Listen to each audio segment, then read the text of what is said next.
সাথে থাকার জন্য ধন্যবাদ। এবার দেখবেন মেহেরুনের রান্না। আমি আজকে তৈরি করে দেখাবো গাজরের বরফি। তাহলে আর দেরি না করে ঝটপট দেখে নেওয়া যাক এই রান্নার উপকরণগুলি। গাজর ছানার বরফি তৈরি করতে উপকরণ লাগবে গাজর 500 গ্রাম, দুধ আধা লিটার, ছানা 2 কাপ, চিনি 2 কাপ, এলাচের গুঁড়া 2টি, দারুচিনি 1 ইঞ্চি, তেজপাতা 1টি, কেওড়া এসেন্স 1 ফোঁটা। উপকরণ দেখা হলো, চলুন এবার দেখি রান্না। এখানে আমি গাজরের বরফির জন্য 500 গ্রাম গাজর নিয়েছি। আপনারা তো গাজরের হালুয়া, গাজরের অনেক রকম মিষ্টি আইটেম দেখেছেন, এটা একটু অন্যরকম আমি দেখাতে চাচ্ছি যাতে আপনারা সবাই বাড়িতে তৈরি করে খান। এখানে 500 গ্রাম গাজর গ্রেট করে নিয়েছি কাঁচা, আর এখানে আধা লিটার দুধ রেখেছি, এটা সিদ্ধ করে নিব। দুধটা কি ঘন করা না, এমনি নরমাল গরুর দুধ। এই দুধের মধ্যে এটা সিদ্ধ হবে। হ্যাঁ,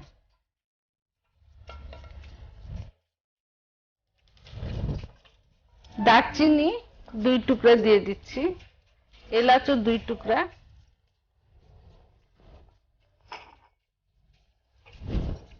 ভালো করে মিশিয়ে ঢেকে দিতে হবে। মাঝে মাঝে নেড়ে দিবেন, আর আঁচটা অল্প করে দিতে হবে যেন ধরে না যায়। এইভাবে ঢেকে সিদ্ধ করবেন। যখন শুকনা শুকনা হয়ে যাবে তখন চুলাটা বন্ধ করে দিতে হবে। দেখো শুকিয়ে গেছে। হ্যাঁ, দুধ শুকিয়ে গেছে, শুকনা শুকনা মনে হচ্ছে না? হ্যাঁ, গাজরও সিদ্ধ হয়ে গেছে। এবার এখানে 5 লিটার দুধ ছানা করে নিয়েছি, প্রায় 2 কাপ মতো হয়। তাতে 2 কাপ চিনি দিয়ে জাল দিয়ে এখানে রেখে দিয়েছি। এটা এখন আমি সিদ্ধ গাজরের মধ্যে দিয়ে দিচ্ছি।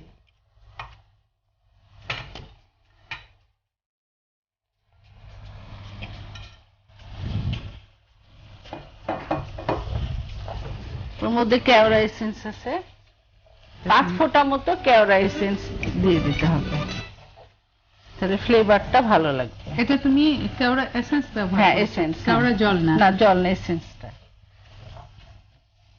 ভালো করে মিশিয়ে নিতে হবে নেড়ে নেড়ে। আচ্ছা, এটার মধ্যে তুমি ঘি জাতীয় তো জিনিস? না, এখানে ঘি জাতীয় কিছুই লাগছে না।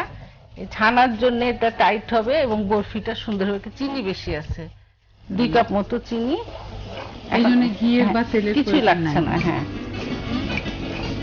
এইভাবে নেড়ে নেড়ে যখন একটু ছেড়ে আসবে তখন এটা আমরা ঢেলে দিব। পরে এটা জমে শক্ত হয়ে যাবে? জমে শক্ত হয়ে যাবে, মানে ঠান্ডা হলে এটা জমে যাবে।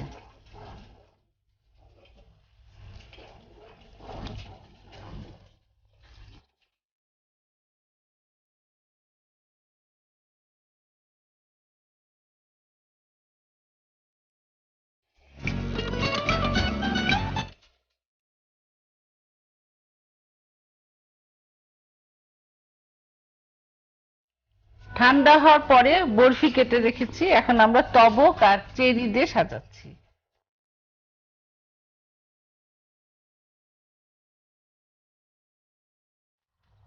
তৈরি হয়ে গেল সুস্বাদু গাজরের বরফি। আপনাদের এই সুবিধার জন্য রেসিপিটা আরেকবার দেখানো হচ্ছে।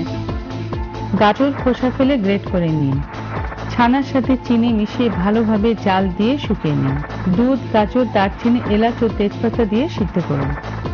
এবার ছানা, চিনি ও কেওড়া এসেন্স দিয়ে নাড়তে থাকুন। শুকনা শুকনা হলে নামিয়ে একটি পাত্রে ঢেলে উপরিভাগ সমান করে দিন। সামান্য ঠান্ডা হলে বরফি কেটে নিন। তৈরি হয়ে গেল সুস্বাদু গাজরের বরফি।